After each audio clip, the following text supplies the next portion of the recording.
As the World Economic Forum Davos 2024 gets underway in Switzerland, a charity organization, Oxfam in Nigeria, has raised the alarm about a worrying trend which sees the world's 5 richest men double their fortunes after 2020, while the poor plunge further into the abyss of poverty.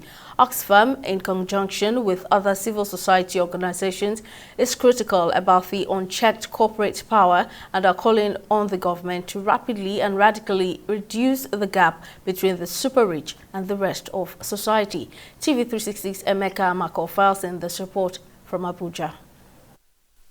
Part of the discussion at the World Economic Forum is how to bridge the inequality gaps between the haves and the have-nots.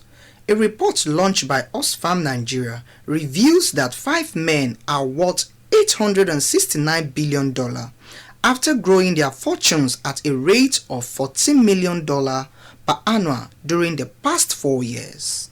Some people, very few, are getting rich. A good number of us are getting poor.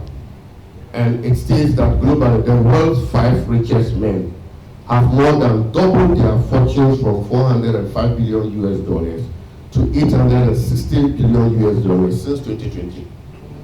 At a rate of $14 million per hour. I mean, these 5 men, they are more or less, earning $14 million an hour. It means since I came here at 8 a.m., by now they were just gotten, $28 billion. While nearly 5 billion people have been poorer within the same time.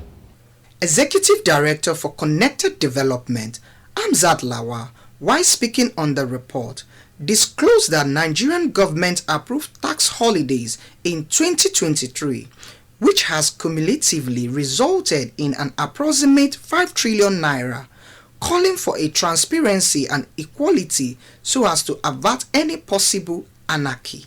While the federal government is saying they cannot meet budget demand and we're going to borrow, knowing that Nigeria is currently carrying a debt burden, and yet we're giving tax incentive for people who are profiting in billions of dollars within our economy. No, this is unacceptable. We need a new era of tax, a regime that ensures fairness, equity, and justice. Because again, if we continue like this will lead to state capture and anarchy. On his part, the Executive Director, Civil Society Legislative Advocacy Center, Awa Rafsanjani, advocate the introduction of beneficial ownership, which helps curtail gross financial impropriety among government officials. The recent scandal again, PASA, exposed how government officials dubiously use their own company, use their wives and children, and get this kind of either consultancy or contract or tax holiday.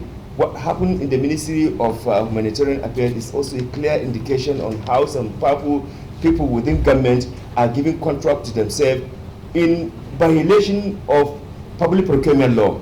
So there's no way you can address poverty gaps if people are using their position to even cheat on the state from getting the resources that they will use to deal with developmental gaps that we have.